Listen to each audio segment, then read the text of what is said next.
Hello, and welcome to Homeland Elegies with Ayad Akhtar, a program in the all-virtual 2021 Virginia Festival of the Book. I'm Sarah Lawson, Associate Director of the Virginia Center for the Book, a program of Virginia Humanities. Thanks for joining us. A couple notes before I hand the program over to our speakers.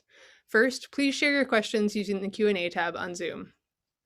Also, this event has optional closed captioning, which you can turn on and customize at any time during the event by using the closed captions tab at the bottom of your window.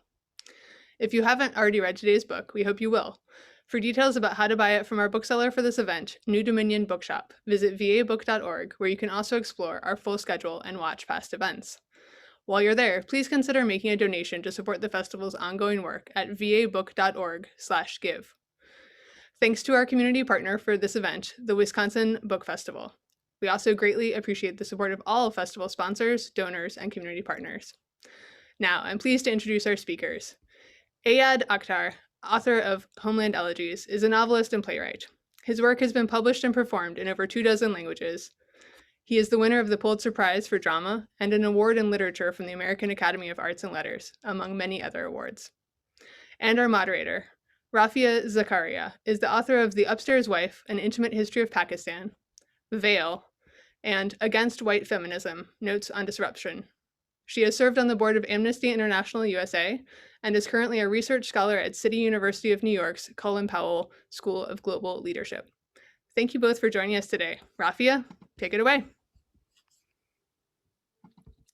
Hello, thank you so much, Sarah.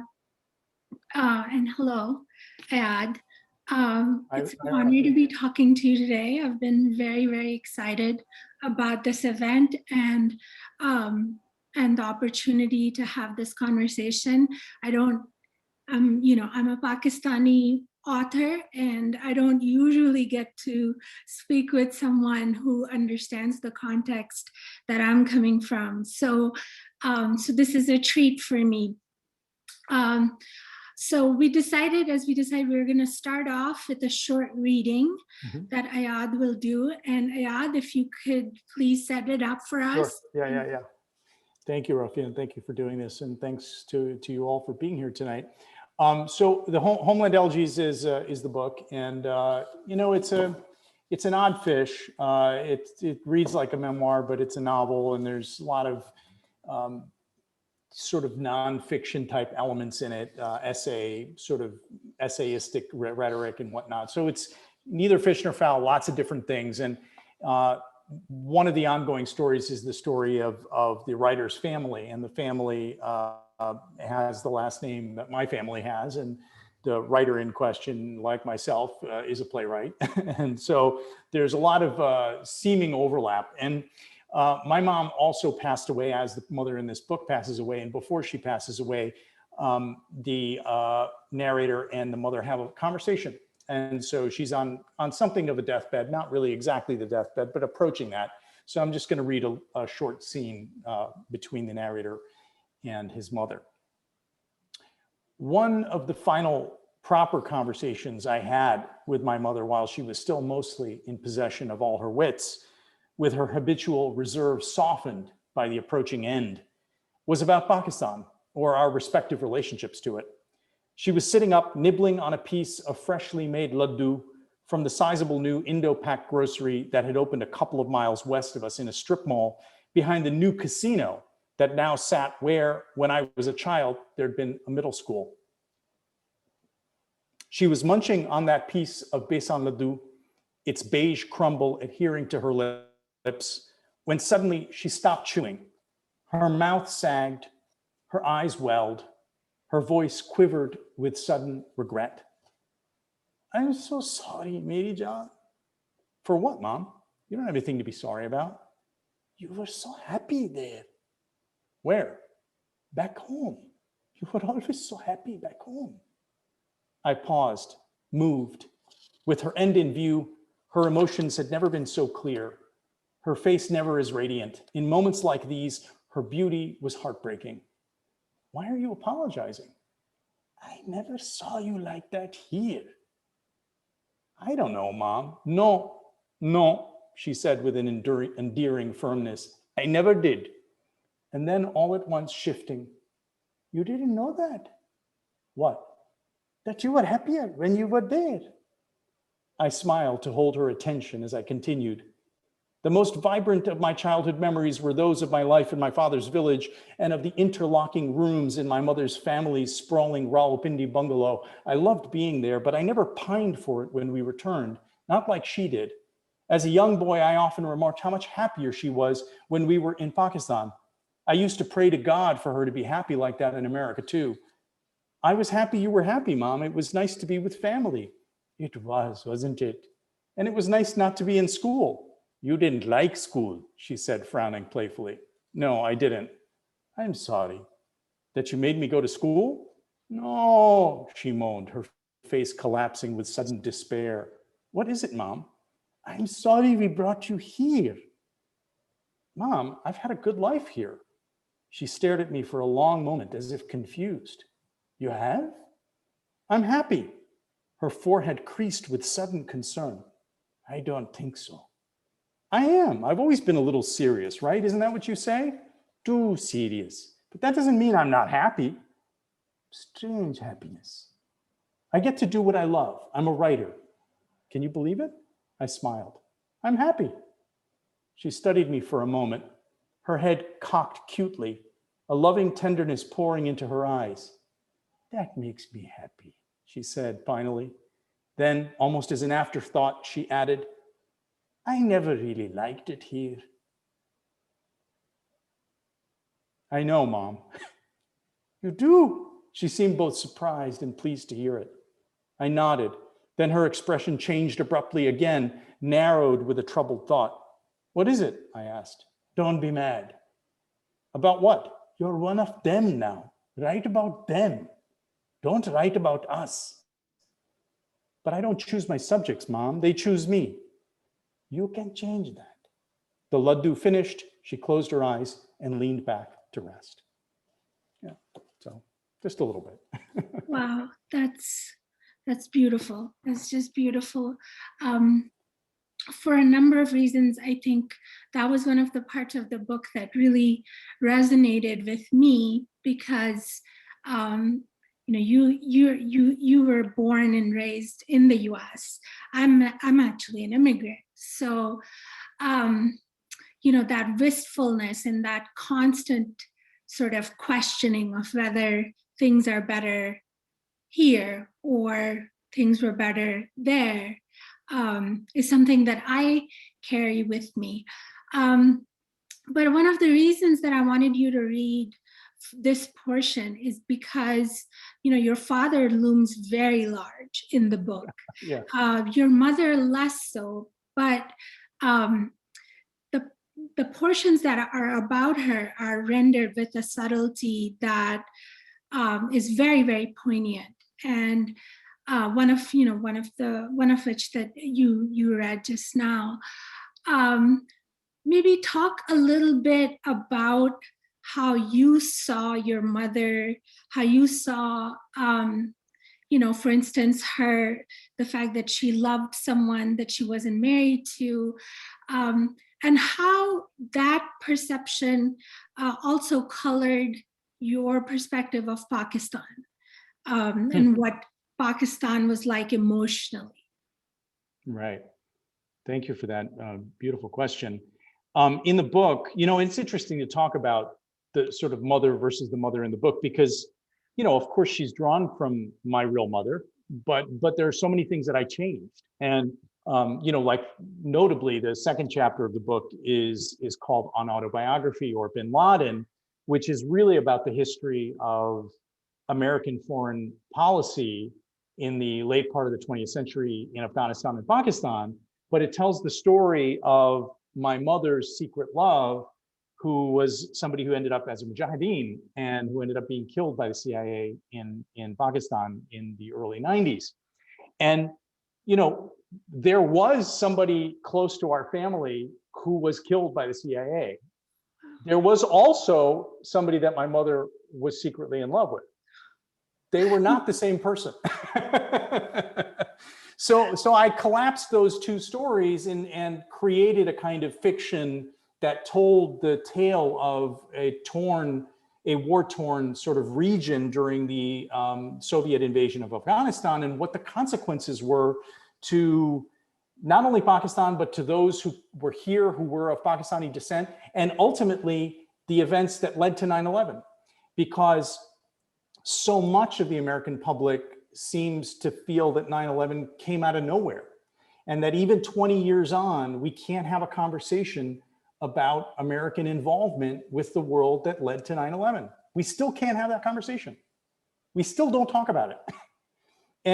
And the fact that the United States has never really been able to process that wound has meant that we Americans have gone around the world and basically destroyed the world order. We have torn apart the Middle East, which has torn apart so much of the world order. So anyway, without getting too heavy into the political side of things, the mother in the book, who is like my mother but isn't my mother, is homesick, and she misses Pakistan. And she came to this country because her husband had opportunity, and she never really felt at home, and she never really felt like this place ever understood her. She's irritated by the fact that everybody's always asking where she's from, and they don't know what the country is that she tells them she's from when she tells them. And she finds America very self-absorbed in ways that trouble her, and in denial of death, and lacking respect for the elderly, all kinds of things that she feels that her native Pakistani culture does better. But she also has an experience of Pakistan during partition, which means that Pakistan is a traumatized soul, a part of her soul, a traumatized body, if you will, a part of her existence, her experience. And so she has a terror of something that could come to destroy her, which is something that she saw as a very young girl. The narrator's experience of Pakistan is all, mediated by all of these complex things, knowing so much more about the history of America and its involvement with that part of the world, and the way that it affects his mother and her homesickness. And the father seems to think that the son, meaning me in the book, that my understanding of the mother's perspective on Pakistan means that I love Pakistan and I hate America. So he's constantly litigating that part of the side of the issue because he loves America and hates Pakistan. So, Wow. yeah. Well, speaking of 9/11, I think it would be fair to say that 9/11 has played a pretty significant role in your artistic career.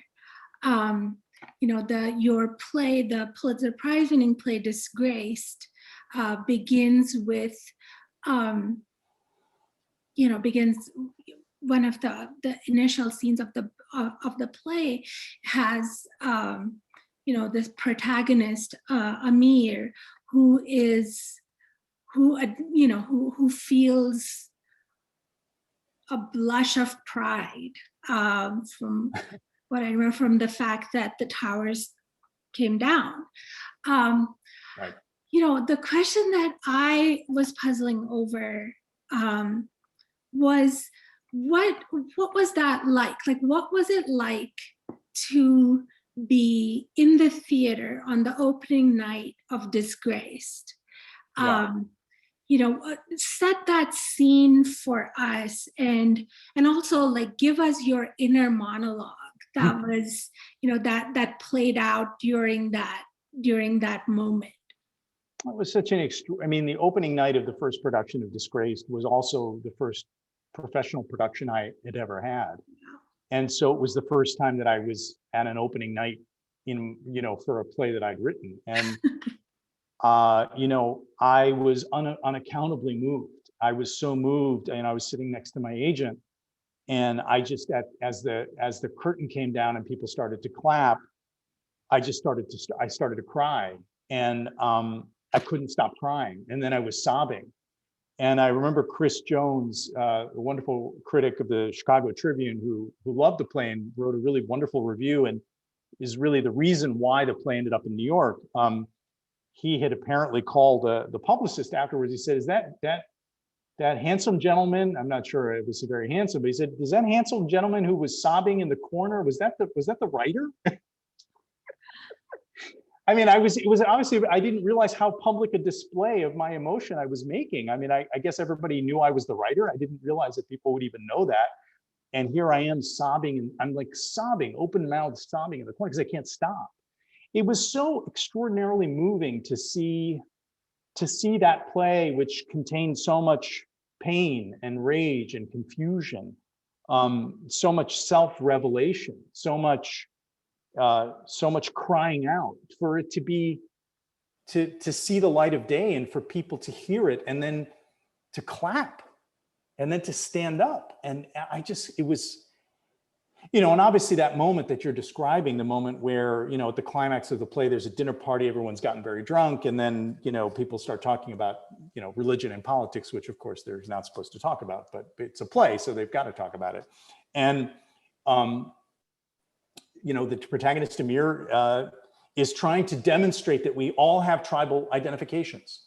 And then he serves himself up. He says, even me, I mean, even on 9/11, if I'm honest, I felt a blush of pride. And nobody can fathom what he's saying. And I remember the silence that went through the audience as he said this. And here I thought he's just telling the truth. He's telling the truth of his experience.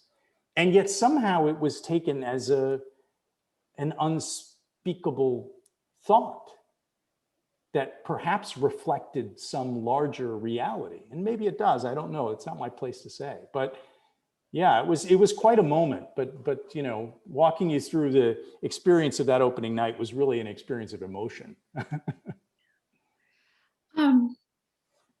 But just another quick question about the play is that, to what extent did you envision this as, because there's one interpretation of the play by Muslims, which is just like, okay, this is just horrible.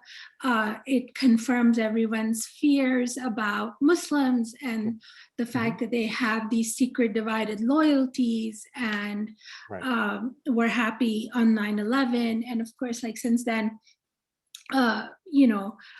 President Trump, ex-President Trump, used that idea of like the fact that Muslims were rejoicing. But a different interpretation of it would be that here you are, and the usual audience for these plays are white liberals who would otherwise not really be open about their animus towards Muslims or anyone of any particular religion. Sure. They would consider themselves above that. But Right. here they are being extremely smug about about how this character feels.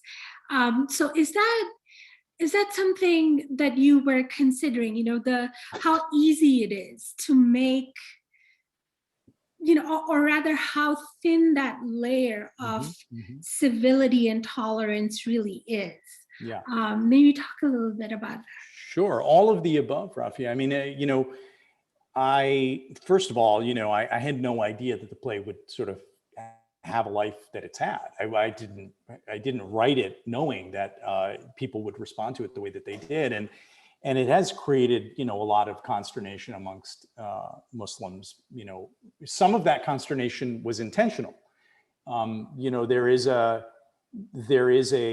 reading of the Quran which Amir sort of chides and makes fun of, which does mirror some of my own feelings about how literalistic we tend to be when it comes to the Quran in our community.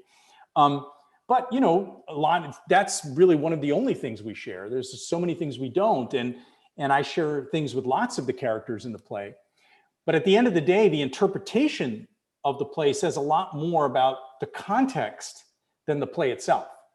And with time, I think Disgraced has proven to be prescient in terms of the kind of balkanization that we're seeing socially around race. I think in a weird way, the play is still ahead of its audience.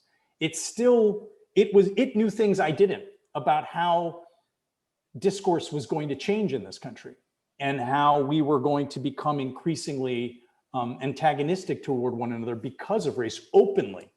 And that all of these discourses were going to become very intellectual, that people were going to intellectualize these tribal affiliations, which is, of course, exactly what is happening. But yes, it's hard. I mean, both of those dimensions of what you're saying are present in the play. And Amir, you know, for lack of a better way of putting it, basically falls into the trap of playing the very part that he's trying to demonstrate he doesn't want to play. And that's the dilemma. That's the dilemma that he is experiencing in the play. So you know, that Disgraced was about 9/11, or, you know, around those events. This book deals with Trump, or the ascent of Trump. You know, your writing somehow manages to be both very political and very personal. How do you understand? So, I mean, for instance, like you just spoke about race as being one of the biggest divisions. But in this book, that looms very large, and the acquisition of money is very central. How do you square those two things? I mean, would you say that they have equal pull in the United States? I mean, what would you classify as the governing divide in this country?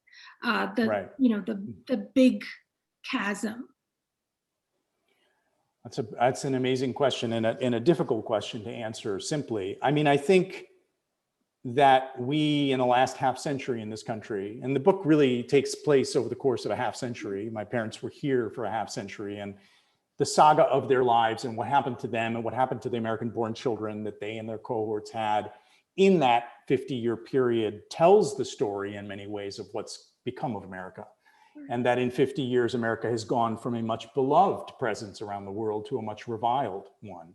And that there is something about the collapse of our infrastructure and our communal sense as a nation that has to do, I believe, with the legislating and idealizing of the accumulation of wealth.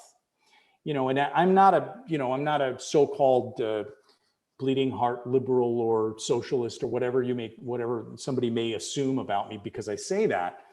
You know, Henry Ford, love him or hate him, and there's lots of reasons to hate him. But Henry Ford put it really well when he said that if you can't pay your workers enough to buy the cars that they're making, you're going to have a long-term structural problem sooner or later.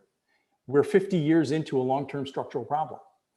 And what that has meant is that when you've changed the economics and the philosophical bedrock around money and how we think about it and feel about it, our shame and lack thereof around it, around acquiring it at any cost, at the cost of our neighbors, whatnot.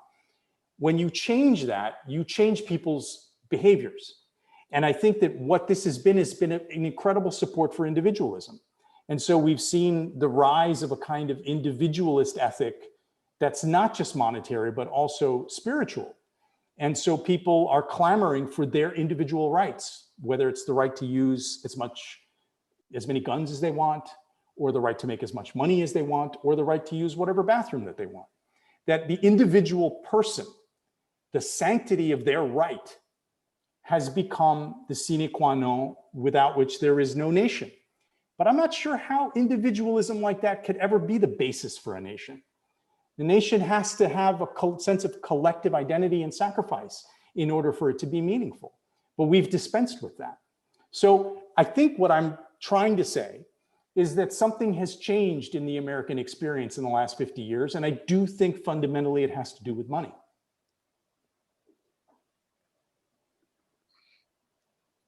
I mean, I see what you're saying, but at the same time, I wonder, you know, how I mean, this sort of turn towards individualism is not a new thing. And, the American, whatever you call it, experiment has survived. It has survived for as long as it has. So, I mean, I often wonder whether this sort of feeling of impending decline is that something that has been perpetual since the very first days of the founding? And, we are just feeling it in our own time-locked, specific way. There have been or if it is something, unique. Right. There have been discourses about decline. I think that, time will tell whether this period represents a meaningful decline. I think it does. I think that the centrality of America to the world order, a centrality that was memorialized and sort of made immortal for a few generations by the American support of the Bretton Woods system. The world's economy was basically tied to the dollar, and the dollar became the world's reserve currency. That for 50 years, the United States really was in pole position. And I think that we're looking at a time where the United States has retreated from that.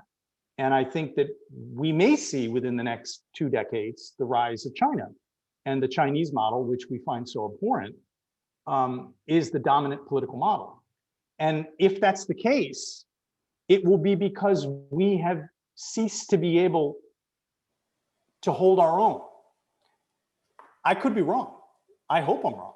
I'm just sort of seeing the picture that I see. But and I do think that the decline has fundamentally to do, I believe, with individualism. That's how I see it. And of course, as I said, I could be wrong.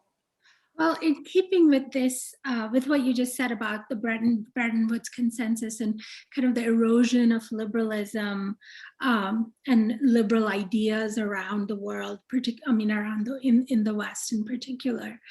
That's not exactly what I'm talking about, but I'm not really talking about the erosion of liberal values, but what I'm talking about is the erosion of American power and some of those values. I would say those two are incredibly intertwined. Okay. Wouldn't you say? Because liberalism has given the gloss to American power. The sort of propagation of liberalism has given, until now, even arguably a sense of nobility to American exceptionalism. Totally. But I think that it's a hollow promise without the cash. That's my point. It doesn't really mean that much until we are giving the world through the IMF and the World Bank. We're funding the world, and to the extent that we can fund the world, we can also tell people, well, we're trying to do good by giving you this money. But ultimately, it really is about the money. Your ideas are great insofar as you have the money to propagate them and the money to support them and the money to make people believe that, if they do these things too, they're going to be prosperous as well. It's a somewhat cynical view, but I don't think of it as, I just think of it as realist. I think that's how foreign policy has been conducted over the years. And that when I look at the stretch of history, that's what I see. So that's all and so therefore the wealth gap is very meaningful. It's a meaningful problem that if we're not able to tend to our own people and the well-being of our nation, we're going to have a problem in the long run. So. Yeah. I see what you're saying, but at the same time, I'm curious then, based on what we've been chatting about, I listened to some of the interviews you gave right around the time that Homeland Elegies was released. Mm-hmm. And at the time, this was just before the election. And also obviously before the events that followed the election. And I was wondering, when I was looking over the book again this time, because I read it for the first time when it first came out, of two things. One is, could you, as a brown, culturally Muslim author, see yourself writing a play in which, one of the people who stormed the Capitol, say even like the guy with the big horns, makes a confession that is similar to the one that Amir makes at the end of that play? In that, like, could you see that? Because I don't know if it's just me, but when I reread the book, it seemed very prescient in almost warning that sort of thing was coming, without sort of being prescriptive. Sure. I think it is. I think I worry that the process of this balkanization around race that's happening in this country is going to accelerate a kind of social dissension. And it seems like we're in for it, like we want it. That's what seems to be happening. And the motivations fundamentally are not cultural, they're economic. They have to do with the shepherding and husbanding of our pleasure principle by the devices that we're dealing with. And so our brains, our very brains and our interactions are being remade so that we can become, our consciousness itself can become a source of constant revenue for larger and larger piles of money. Those piles of money are never going to get returned to the system. They have been removed from the cycle of circulation. So, where does this end? It tends historically, and I'm not the only person. This is Ray Dalio, who runs Bridgewater Capital. I'm in his company. So historically, this tends to end in bloodshed. That tends to be the way that this goes. I'm not sure why the United States would be accepted from the historical process. So I worry that the only meaningful check against this kind of stuff is really the Chinese model. And sooner or later, the societal structures are going to support a move to stability that is going to echo some of what they're doing in China. And that's a very scary thought. We are drifting far afield from the book, which is totally great. I'm enjoying this conversation a lot, but I didn't mean to do that. Well, no, I know. At all. It's just that the layering of these ideas is so compelling in the book that it's difficult. It's difficult, I think, to, for instance, like the last section, I think, in the book is called Pax Americana.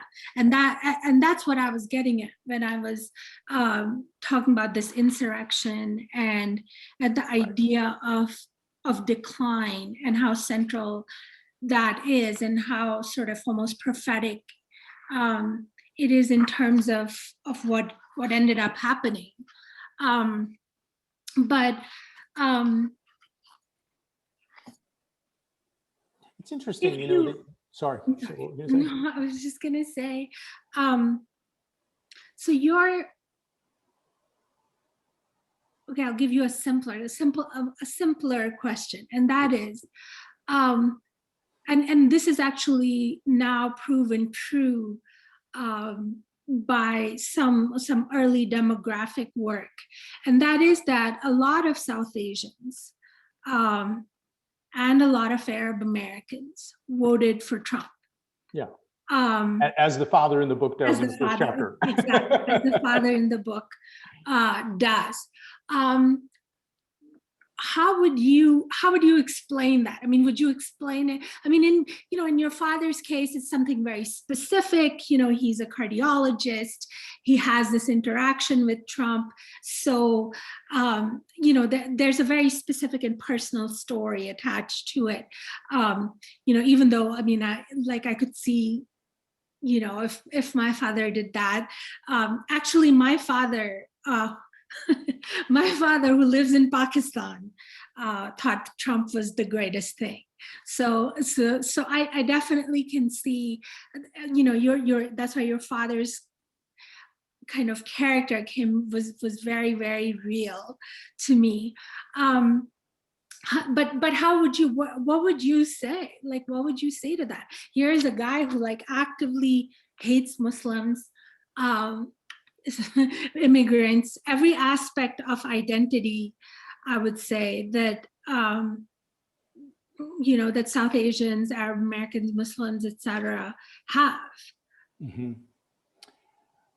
I mean, I think that what happens in the novel is that the father falls in love with Trump because he is briefly his doctor in the mid-90s and has an experience of Trump's ersatz glamour and, sort of buys into a vision of American life in which appearance is everything and reality doesn't matter, where you fake it till you make it, where your lifestyle is fueled by debt.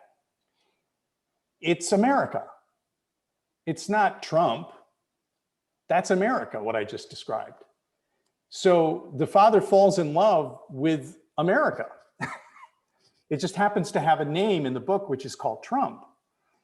And so it seems to me that Trump was an expression and is an expression of a certain essential American passion for unreality. And that in this era of the spectacle, he's about as good an entertainer, and he's not the first entertainer we've had running our country. Ronald Reagan was an actor. So anyway, there are layers to the way that the narrative in the book approaches the father's relationship to Donald Trump that I think sort of go to answer some of what you're talking about. So. Okay, I was looking at some of the questions that we have a few, but I don't know if we'll be able to get to all of them. One question that I had, and it goes on a different topic from the book, but I have to ask because I've been waiting to ask it, and I get a moderator's privilege, and that is that you were just, you just became president of PEN America, right. Whose task, is obviously to champion free speech around the world, and around the same time, it is my view that having this role at this particular period in history is, it would be particularly challenging, but also, I'm curious to know how you make sense of it. And I'll give you the two specific things that I'm thinking of. Sure. One is, say, for instance, the issue of blasphemy in Pakistan that, has, is directly connected to some of the literature that, to Salman Rushdie, some of the literature that inspired you, but that is still leading to people being imprisoned, on counts of blasphemy, writers, professors, etc. That's one context. The other context is France, where they have ordered, the French state has ordered an investigation into people who teach theories, critical race theory, and intersectional critique of race. Yeah. As the president of PEN America, how do you see those two things? Yeah. It's a great question. And I would be lying to you if I said I know. I don't. I think that it's a really fraught moment. And I think that the consequences, the dominant model of sort of the free speech debate is the marketplace of ideas, right? You have a marketplace of ideas and you put whatever speech is out there and the best ideas rise to this, so you have free speech. But unfortunately, the internet has led to a petri dish where it's possible for anybody to speak, and the consequences of that speech are far more unpredictable and in many cases significant than anyone could have imagined. And so trying to police speech, which is what blasphemy doing in France, we're thinking about doing here, Facebook and Twitter, and Right. banning Trump, all of it. I mean, this is the fundamental tension of where does freedom of speech end? Where should it for the social good? And, of course, they have different approach in Europe than they do here, and all of those things. And they're all nuances that there's no simple answer to the question. And I wish that I knew. All I find as the president of Penn for the time being is that I'm becoming more and more immersed in the granularity of the problem. I think there will be moments to speak clearly about these issues. The organization has done so, continues to do so. There'll be moments where I have to do so. But I think that it's important that I really understand the nuances. I do believe, from an artistic perspective, I think that freedom of the imagination is important. I think it's paramount. Ishiguro had some beautiful remarks that he made recently about his concern for younger writers not writing outside of their own experience or their own identities because of their concern or their fear of, the online pressure, the sort of folks who will call them out for inhabiting a voice that is not theirs. And I think it is a real concern, but I think that what Ishiguro was able to do with those remarks was to offer them with tenderness. Because I think sometimes in defending free speech, there's a hectoring quality to it. And I'm not sure that hectoring quality is helping for whatever reason. So there's a lot of issues here that, need to be unpacked and will be unpacked over time. And hopefully I can contribute in some meaningful way, but some of this stuff is definitely above my pay grade for the time being. I mean, how much would you say is the particular trickery, a very sort of literary, engaging trickery that is Homeland Elegies, right? Because it's a novel, but it's also kind of a guessing game in terms of you can't help but try to figure out what is true and what is not true. And of course, it speaks to your brilliance that it's almost impossible to do that. Or, you cannot see the seams where you've sewn it together. It's they're just invisible. But would you suggest, I don't think, you would have to be very, very brilliant to be able to copy that. And I don't mean to copy in like a very prosaic sense, but what I'm trying to think of is this, how much did you consider this form of writing a way of evading those pressures? Yes. Of Yes. I think I was asked by Raza Aslan at an event for the LA Times Book Festival. He said, "Aren't you part of the problem? Isn't you're saying disinformation is the problem, but you've just created disinformation. Aren't you a part of the problem?" My response was, well, I suppose I am. I think artists are always part of the problem. To use John Lewis's quote, they're about making a good kind of trouble, right? And I think to mirror the texture, the philosophical confusion about reality that is out there right now, that is very much a part of our experience. It's not conceptual, it's experiential. To mirror that felt to me an important thing that I wanted the book to do, because I wanted it to mirror the feeling of our time. And so, that was also the way to a different kind of engagement with the reader, a kind of engagement that mirrored the way that they are connected to the world today, as opposed to connected to what they already understand to be a straight up third person novel, if you will. Yeah, and then you do it impeccably. That is precisely, I think, at least for me, the imaginative space that I felt like I was inhabiting while writing this. While reading this. And like in that sense, this book is almost like it continues the narrative that we are inhabiting. And in that sense, it is really masterful, because those sorts of narratives, it's easy to be sort of retrospectively prescriptive. It's much harder to be prophetic.